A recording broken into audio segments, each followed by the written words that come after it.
یه دوربین و یه خنده، همین دو چیز زندگی منو به هم ریخت و حالا میخوام همه چی رو با شما در میون بذارم تا صدای واقعی قلب شکستم رو بشنوید. من آرمانم، 35 سالمه و شاید فکر کنید دارم دیوونه بازی در میارم، ولی هنوز صدای اون خنده ها مثل پود که میکوبه تو سرم. خنده هایی که از خونه خودم میومد، از زنی که فکر میکردم همه چی زندگی منه. من و سمیه 5 ساله با هم ازدواج کردیم.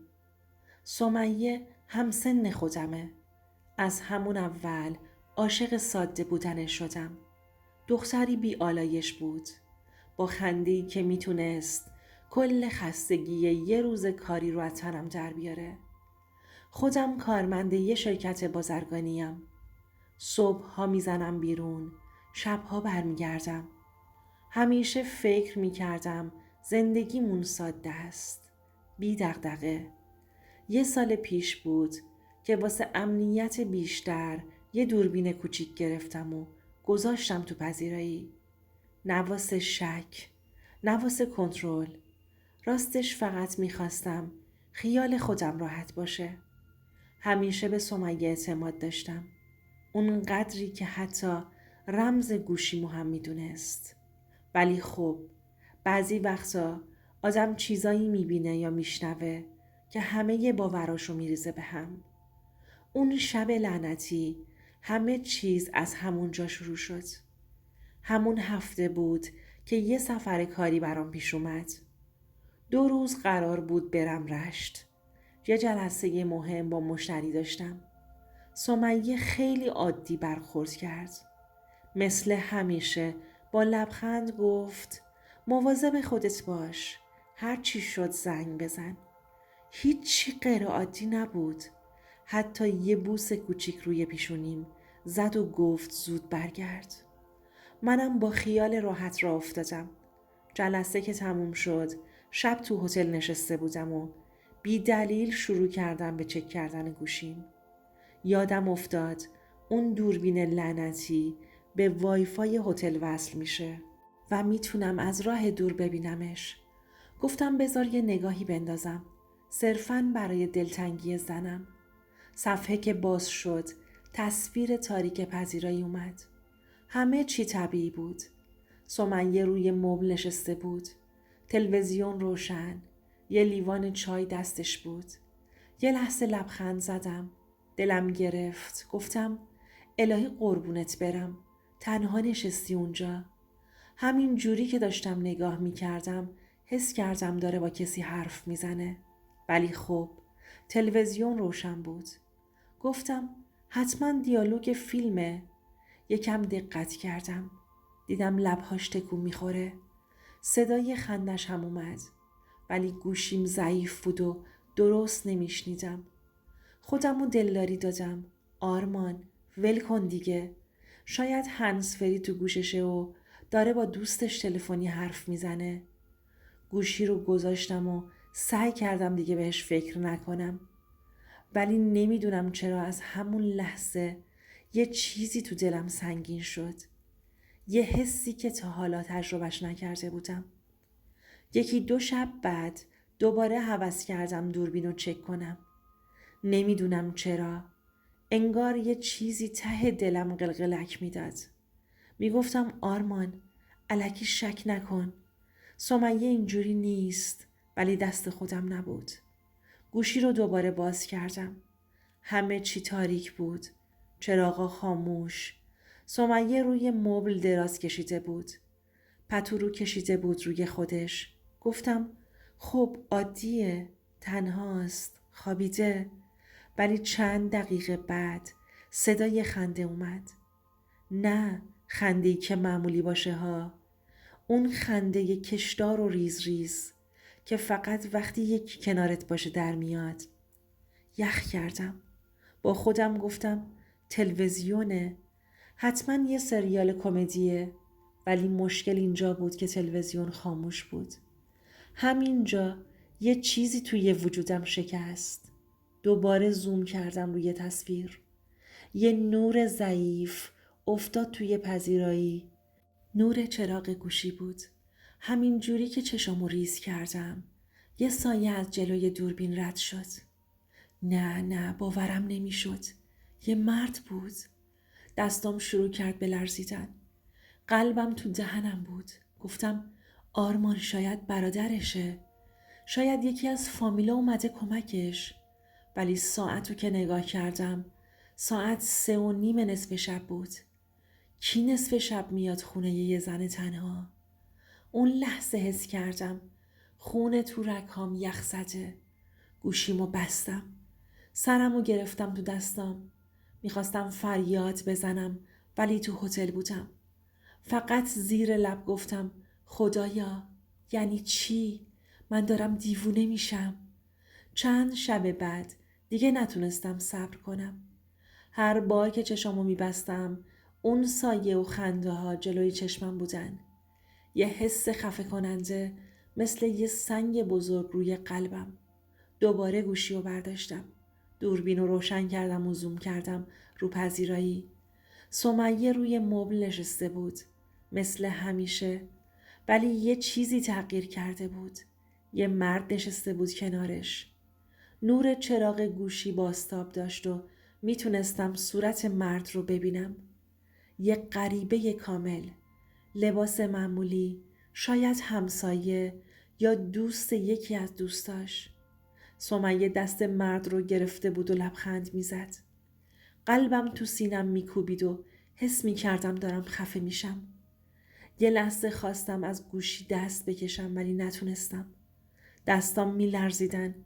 سعی کردم با خودم حرف بزنم. آرمان نرو به این فکر. شاید اشتباهه. اما هر چیزی که میدیدم رد پای شک رو تو قلبم میکوبید. هر حرکت، هر خنده، هر نگاه، همه چیز مثل پتکی بود که آروم و پیوسته روی قلبم میکوبید. همون لحظه فهمیدم هیچ چیز مثل قبل نمیشه. چیزی شکسته شده بود.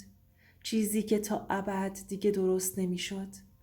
چند روز بعد دیگه نمیتونستم خودمو گول بزنم.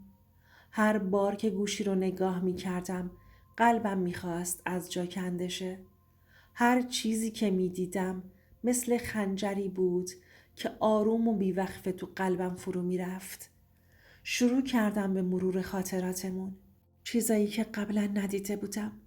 لبخنده تلخ، تماسای نصف شب، پیامای پاک شده، همه جمع شدن و یه تصویر وحشتناک ساختن.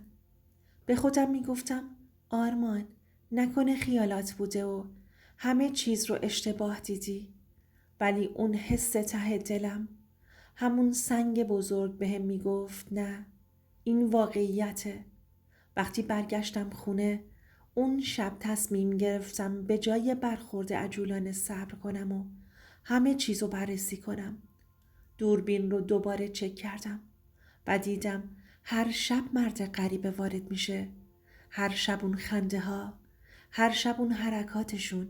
دیگه نمیشد انکار کرد. دستام میلرزیدن. نفس هام کوتاه بودن و اشکام راه خودشونو پیدا کردن. اما همین وسط یه چیز عجیبی هم کشف کردم. دیدم بعضی لحظات سمیه نگاه میکنه به دوربین و لبخندی میزنه که انگار میدونه من دارم نگاهشون میکنم. همون لحظه بود که فهمیدم حتی وقتی آدم فکر میکنه همه چیز رو میدونه، حقیقت همیشه یه قدم جلوتره. ولی توهم خودم بود. چون دوربین کنار عکس من بود. سمیه به عکسم نگاه میکرد و لبخند تمسخر میزد. متوجه دوربین نشده بود. ولی جوری به قاب عکسم نگاه میکرد و لبخند میزد که انگار به دوربین لبخند میزنه. و منی که داشتم نگاهش رو میکردم به هم این حس رو داده بود. اون شب یه حس عجیبی تو وجودم بود. میدونستم چیزی قرار اتفاق بیفته. چیزی که همه زندگیمو عوض میکنه. سمیه ازم پرسید میخوای شام با هم بخوریم؟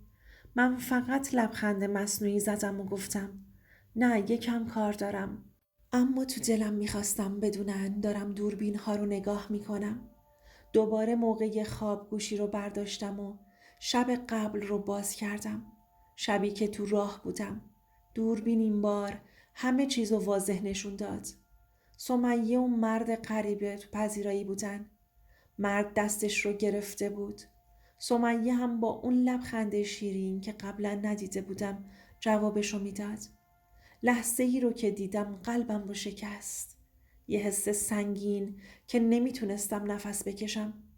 با خودم گفتم نمیتونم اینو باور کنم.